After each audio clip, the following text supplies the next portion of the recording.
Damos inicio al curso de Administración 1 y vamos a darle seguimiento a la guía de estudio número 4. Para el día de hoy vamos a estar hablando del análisis y evaluación de puestos, calificación de méritos y remuneración al personal. Anteriormente hablábamos que es importante que se haga un análisis y descripción del cargo o puesto para poder entonces conocer el tema de los sueldos o salarios. Es muy importante que comprendamos que dependiendo del nivel jerárquico, dependiendo del nivel académico y la posición dentro de la empresa, pues se hace un análisis y una evaluación del puesto para posteriormente ver lo que son los sueldos. Hablamos del tema de las prestaciones y también las prestaciones dijimos que son beneficios que obtiene el trabajador. Cuando se hace el análisis y evaluación de puestos, pues de igual manera se van a evaluar esos aspectos, ¿verdad? Yo les expliqué que existe el código de trabajo, cuál es la función del código de trabajo. Y es importante que tanto como patronos y trabajadores, pues conozcamos cuáles son nuestras obligaciones y cuáles son nuestros derechos, que están regulados a través de esta ley. En el código de trabajo, pues se va a marcar de igual manera las prestaciones, el pago del sueldo o de los salarios, se va a hablar de algunos convenios o contratos laborales, los modos o tipos de convenios que existen.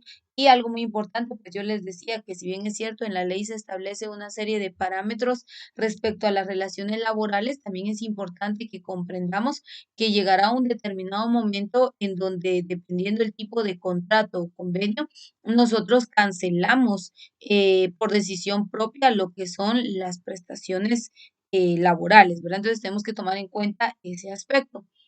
Otro punto también que cabe resaltar respecto a este tema es el siguiente. Para poder hacer el análisis y evaluación de puestos, dice calificación de méritos y remuneración del personal, ¿a qué se refiere? Y hay algunos pasos, vamos a considerar 4 pasos a realizar para poder llevar a cabo este proceso. Y dice, el análisis de puestos es una técnica cuya finalidad es la descripción detallada de las actividades y requisitos que se requieren para desempeñar una unidad de trabajo específico e impersonal o un puesto. Es decir, lo siguiente. Cuando una empresa necesita personal, cual sea el área de trabajo, por ejemplo, si estamos hablando de un restaurante, qué sé yo, necesitan personal para em, eh, que decir am, cocina, un ejemplo, que necesiten personal en qué sé yo, ayudantes de cocina. Entonces, necesitan evaluar cuál es el trabajo o cuáles son las actividades o las tareas que tendrá que desempeñar el futuro trabajador y posteriormente a hacer ese detalle de tareas o actividades, pues también analizar cuánto es el nivel de compromiso, de responsabilidad, del esfuerzo, en fin, se empiezan a evaluar una serie de aspectos para posteriormente hablar del tema de qué requisitos se necesitan. Porque mire, pues, por ejemplo, si se necesita un cocinero en el área, obviamente, ¿qué requisitos? Pues que la persona que vaya a ocupar el cargo de cocinero sepa cocinar, ¿verdad? Ustedes que tenga un estudio como mínimo dentro del área de cocina. Ese es un requisito indispensable. Entonces, esto está hablando de que antes de hablar del tema de la remuneración es importante analizar el cargo puesto y qué necesitamos que la persona tenga para poderlo ocupar. Por ejemplo, bueno, es un cocinero, entonces que tenga un título o que tenga un diploma en cocina.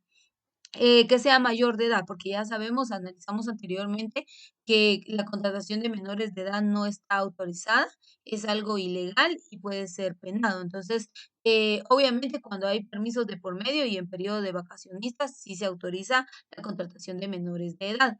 En este caso, pues, ¿qué requisitos? Que sea mayor de edad. Como es el área de cocina, pues se requiere de disponibilidad y horario. Entonces se empiezan a enlistar todos aquellos aspectos que la persona interesada en ocupar el cargo puesto sí o sí debe cumplir porque es indispensable para el desarrollo de sus tareas. No desestimando, pues, que, obviamente van a haber algunos aspectos que no van a ser importantes, como por ejemplo, que sea sonriente, eso no sería muy influyente, ¿verdad? Sino realmente los requisitos van a ir como a lo que tenga que ver con habilidades, con destrezas, con aquellos aspectos sumamente importantes que le permitan desarrollar de manera correcta el cargo asignado.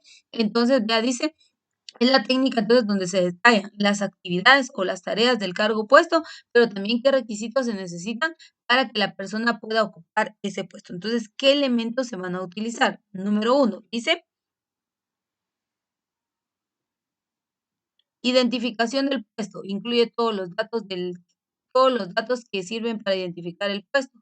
Descripción genérica. Es una descripción general de la función general que se desempeña en el puesto. Incluye las actividades más importantes desarrolladas en el puesto. Descripción específica. Es la de definición detallada de todas las actividades desarrolladas en el puesto. Se integra por tres secciones: actividades diarias y constantes, actividades periódicas y actividades esporádicas. Hasta aquí nos vamos a detener. El punto uno, 2 y 3 están resumidos en el siguiente cuadro. Aquí está, descripción del puesto específico, en donde se van a detallar antes de saber qué tipo de personal voy a contratar. Primero tengo que saber qué amerita el cargo o puesto. Primero, para conocer qué amerita el cargo puesto, entonces voy a detallar cuáles son esas tareas diarias, cuáles son las periódicas y cuáles son las esporádicas. Por ejemplo, de un cocinero, diariamente tiene que cocinar, qué sé yo, pelar vegetales, desinfectar frutas, qué sé yo, hacer preparación, picar cebolla, tomate, lavar recipientes, qué sé yo, preparar los platillos que soliciten en comandas. Esas son las actividades que diariamente debe realizar. Periódicas. Las periódicas regularmente, pues, son, qué sé yo, una vez cada 15 días, una vez al mes, cada 2 meses. Las esporádicas son, qué sé yo, cada 3 meses, cada 6 meses, una vez al año, por ejemplo. En periódicas, por ejemplo, podría ser, una actividad periódica, la limpieza de refrigeradoras y congeladores, un ejemplo. Las esporádicas, limpieza general y, mantenimiento de máquinas. Entonces, en general, un ejemplo, ¿verdad? Que sea en el área de cocina.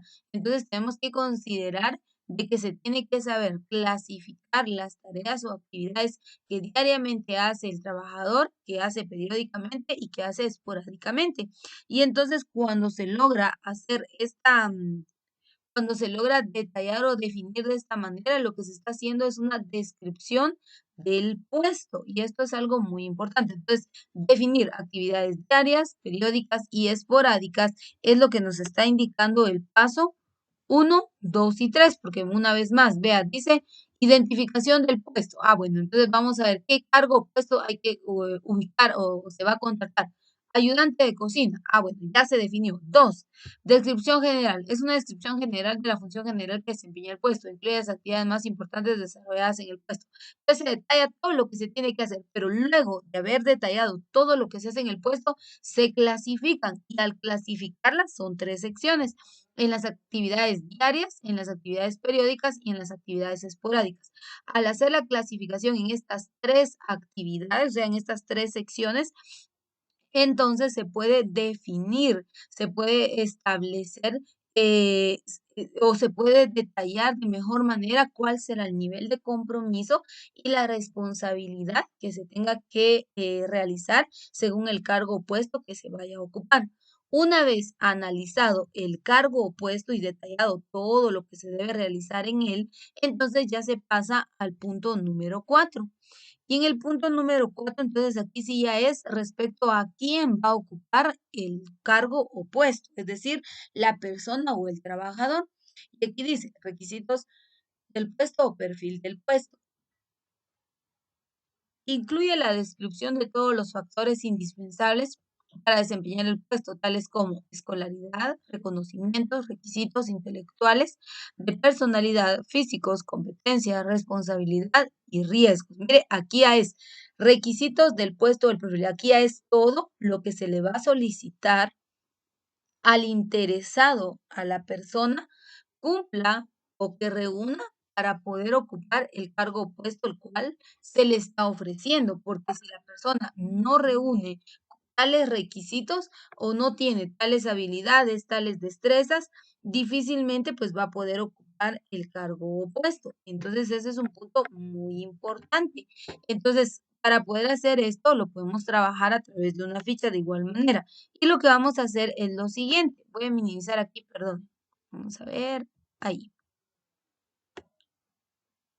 Perfil del puesto. Bueno, se detallan los datos de la empresa. El perfil, el cargo puesto es cocinero. ¿Qué características? Mira, pues el perfil responde a cualidades que debe poseer la persona que ocupe el cargo puesto.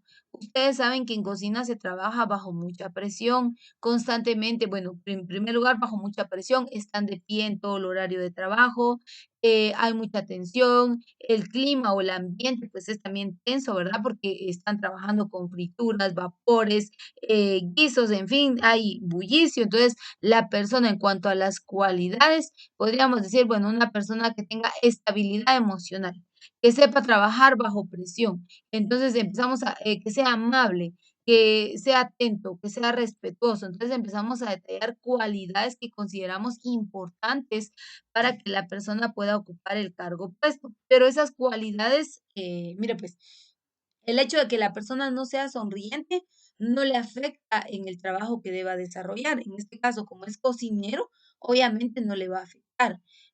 Por ejemplo,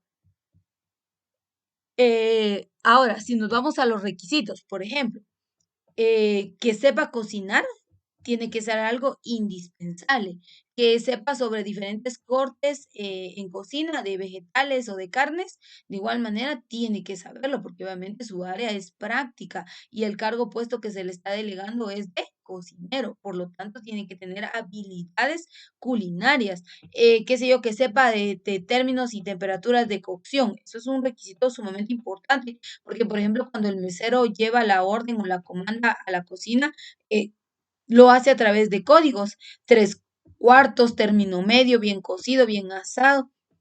Entonces ahí va como que con abreviaturas. Entonces el cocinero debe tener conocimiento de siglas o términos de cocina. Entonces tiene que manejarlo. Que sepa trabajar bajo presión, que sea mayor de edad, que tenga disponibilidad de horario, que tenga un vehículo propio.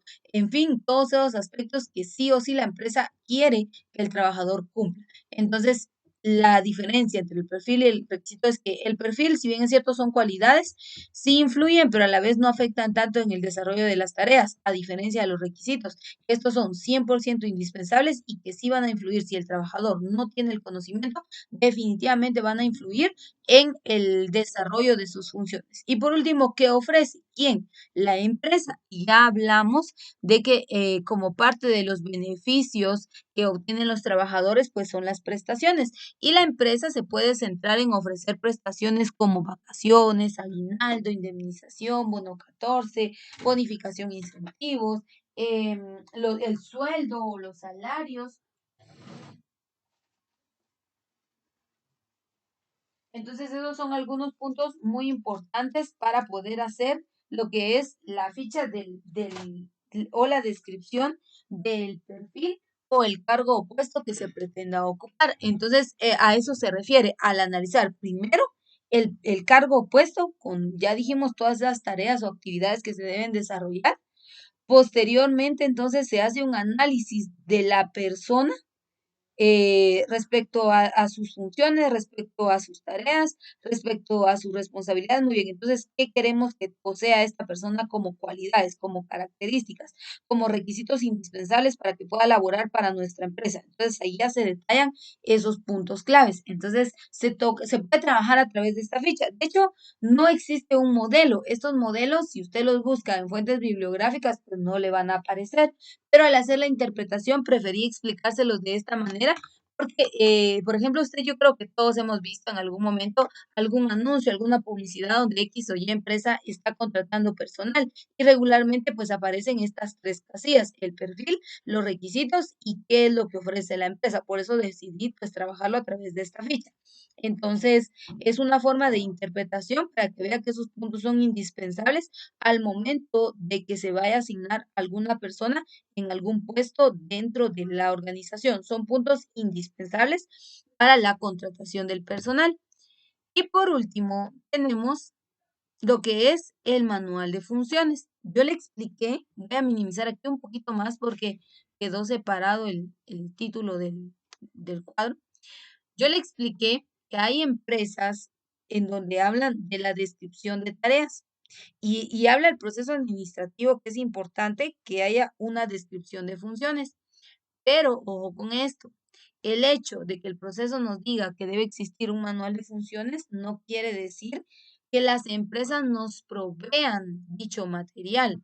Se supone que nosotros somos estudiados, nos hemos preparado, nos hemos capacitado en alguna especialidad, entonces se supone que nosotros tenemos el conocimiento básico y tenemos pues la habilidad, la destreza para poder desarrollar el cargo puesto que estamos solicitando. Entonces hay empresas donde no nos van a proporcionar esta información, ¿verdad? Es decir, no nos van a decir qué tareas debemos cumplir, cuáles no, de manera verbal en su mayoría, pero ya de manera física definitivamente eso no sucede. Es muy escaso, ¿verdad? Porque en su mayoría pues se dedica a través del encargado de área a lo que es el adiestramiento y la capacitación del nuevo personal, a indicarle, a darle una breve inducción respecto a qué debe cumplir, qué debe realizar, cuáles son sus responsabilidades, en qué horarios, en qué área va a trabajar, cómo se utiliza tal maquinaria, pero se hace de manera verbal. Es importante que la empresa tenga detalladas lo que son los manuales de funciones y las fichas de procedimientos también, ¿verdad? Pero esto ya es algo interno de la empresa, ya esta es una forma de organización y de administración individual de la empresa y no podría influir en ningún otro aspecto. Entonces son algunos puntos sumamente importantes, pero en un manual de funciones, al hablar de esto, en un manual de funciones nosotros podemos encontrar lo que es el nombre del departamento, cual sea, por ejemplo, es cocina. Bueno, aquí viene la importancia de conocer la estructura de la empresa, porque nosotros debemos saber cuál es el departamento y qué subdepartamentos están incluidos. Esto es algo muy básico, es algo muy importante que se debe manejar respecto a la estructura organizativa. Entonces, se tiene que conocer entonces la estructura en general y, por ejemplo, el departamento es cocina. Muy bien, cocina. Ahora, ¿cómo es que está integrada la cocina? ¿Cuáles son los subdepartamentos o las subáreas de cocina? Entonces, podríamos decir que está la cocina principal, cocina de banquetes, cocina personal, está room service, está economato y bodega. También encontramos lo que es alimento, bueno, encontramos lo que es restaurante, un ejemplo. Entonces, esos son subdepartamentos del departamento de cocina. Entonces, se recuerda, ya les expliqué el tema de organigramas en el curso de técnicas de funcionamiento. Entonces, ahí viene la importancia de que nosotros conozcamos la estructura de la organización, cómo es que está conformada, cómo es que está estructurada. Y basado en ello, pues entonces ya nosotros podamos definir un manual de funciones. ¿Quién es el responsable de una cocina? El chef, ¿sí? El chef es la autoridad o el gerente de operaciones también, el gerente ejecutivo también puede ser el nombre que se le dé, pero regularmente en una cocina quien manda es el chef. Entonces, ¿quién es el responsable? El chef. ¿Quiénes son los subordinados? Es decir, bajo el mando del chef, ¿quiénes están? Y entonces ahí se empiezan a detallar diversos cargos o puestos como cocineros, lavaplatos o steward, ayudantes de cocina, personal de compras, y se empiezan a analizar todos los trabajadores que están bajo las órdenes o bajo los lineamientos del chef. Entonces, el manual se puede trabajar, mire, pues el manual se puede trabajar por departamentos o se puede trabajar por cargos o puestos. Eso queda libre, ¿verdad? Por eso le digo, no todas las empresas, de hecho es raro que una empresa le proporcione a usted un manual de funciones, ¿verdad? Porque ya le expliqué cuáles son las causas. Se hace un análisis, una evaluación y bueno, el trabajador tiene que tener el conocimiento. Entonces, en base a ese análisis y evaluación, entonces ya se delegan las responsabilidades, pero en su mayoría, como vuelvo y repito, esa delegación de tareas o responsabilidades es verbal, no es escrita. No vaya a considerar usted de que, por ejemplo, usted va a elaborar para qué sé yo, X empresa y usted dice, bueno, pues estoy esperando que me den mi guía de qué tareas debo realizar. Eso no va a pasar. Yo se lo explico así porque en el tema de la evaluación de puestos dice que es importante entonces conocer cuáles son las tareas, qué nivel de responsabilidad o grado de compromiso tiene el trabajador en sí, el tiempo también, porque, mira, pues hablamos del código de trabajo y dijimos que según la ley son 8 horas diarias las que se deben laborar, 8, pero dependiendo del cargo puesto, ¿verdad? Ustedes, y otro aspecto que influye mucho es el cargo puesto, para qué empresa está trabajando y a qué convenio se llegó. Ese es otro tema también, ¿verdad? Que era lo que yo les decía. El código de trabajo nos puede dar una serie de lineamientos, que se hace esto, se hace aquello, esto sí, esto no, muy bien. Pero a qué acuerdo se llegó a través del convenio o el contrato laboral. Y recuerde que cuando uno firma, uno llega a un pacto y hace un compromiso. Y si nos vamos al concepto, dice que es un contrato, dice que es aquello donde ambas partes llegan a mutuo acuerdo, es decir, tanto el patrono como el trabajador están sabidos de las condiciones y estos entonces las aceptan. Por eso estaba diciendo que llegan a mutuo acuerdo. Entonces tenemos que considerar que en cuanto a la evaluación de puestos, entonces ya se hizo un análisis y descripción del puesto, ya se detalló cuáles son las tareas o responsabilidades que se deben cumplir según el área de trabajo. Hasta ahí vamos bien. Ahora, ya se hizo ese análisis, esa interpretación, ya se hizo ese desglose, ese detalle, excelente, muy bien. Entonces, ahora se va a hacer el análisis de sueldos.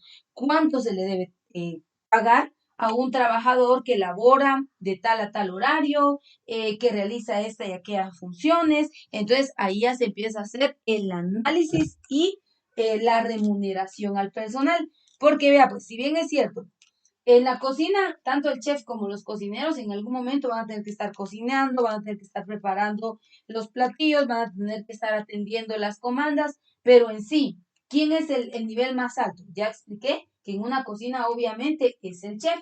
Entonces, ¿quién va a ganar más? Obviamente va a ser el chef por el nivel, el rango de responsabilidad, porque por ejemplo, si en un horario de comida no salen los platillos a tiempo, sobre quién recae la responsabilidad.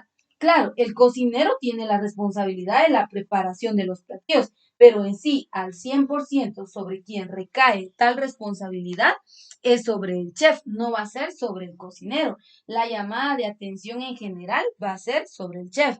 O llevémoslo a otros extremos. Por ejemplo, sabemos que en toda empresa hay un gerente y resulta que se tuvo que hacer un trámite administrativo. Muy bien. Así como está el gerente, también están los jefes de los distintos departamentos. Pero ¿qué pasa si la empresa no cumple, por ejemplo, ante la SAT? No cumple ante la SAT con el pago de X impuesto. ¿Será que van a sancionar al chef? Definitivamente no, porque no es responsabilidad del chef, es responsabilidad del gerente general de la empresa. Entonces ahí vienen los niveles de responsabilidad y era otro punto del cual yo les hablaba, de que no solamente se evalúa las tareas o el trabajo que se tiene que desarrollar o desempeñar según el cargo puesto, sino también los grados o niveles de responsabilidad que se van adquiriendo dentro del rango laboral. Esos son algunos puntos muy importantes que nosotros debemos conocer, que debemos saber determinar. Entonces, pues al hacer el análisis y la evaluación de estos aspectos, entonces ya se va a la remuneración del personal. Y era lo que yo le decía, no se le va a pagar un sueldo de, qué sé yo, 5,000 quetzales al cocinero, mientras que al gerente se le pagan 4,000. Definitivamente no, ¿verdad? Porque el gerente tiene bajo su responsabilidad a toda la empresa. A diferencia del cocinero, ¿verdad? Que el cocinero tiene que elaborar platillos, tiene que verificar que todo esté servido a su tiempo, tiene que ver que no haya tardanza o demora en la preparación. En fin, ese es el trabajo del cocinero, más no de velar por el rumbo en general de toda la organización. Entonces, ahí vemos cómo es que esos factores influyen bastante en el tema de lo que es la evaluación y la remuneración del personal. Y como yo les decía, pues si hay un sueldo mínimo, hay un sueldo máximo, si bien es cierto, pero ¿a qué acuerdos o a qué convenios se llegó? Es decir, si la ley dice, bueno, sueldo mínimo, sueldo máximo, pero yo firmé un contrato en donde acepté un sueldo, qué sé yo, de para no ir tan bajo, ¿verdad? Un sueldo de 3.000 quetzales, un ejemplo. Obviamente, yo desestimé lo que dice la ley. Yo acepté esa remuneración y me dijeron que, bueno, le voy a pagar tanto sin prestaciones. Entonces, yo hice ese pacto, yo hice ese compromiso, llegué a ese acuerdo con el patrono. Por lo tanto, entonces, ahí es donde se llega como a desestimar el punto que yo les mencionaba, ¿verdad? Pero es importante para hacer el análisis y la evaluación de puestos que se haga una descripción detallada de todas las responsabilidades, de todas las tareas y asignaciones que se deben cumplir dependiendo del cargo o puesto que se pretenda ocupar. Y basado en eso, entonces ya se hace la remuneración del personal. Yo se los detallé a través de esas fichas para que ustedes lo puedan comprender mejor. eh, cómo es que se hace el análisis y la evaluación de puestos. Y respecto a las prestaciones, pues todo va a depender, como vuelvo y repito, de la relación a la cual se haya llegado y se haya pactado. Así que con esto cerramos nuestro contenido el día de hoy del curso de administración.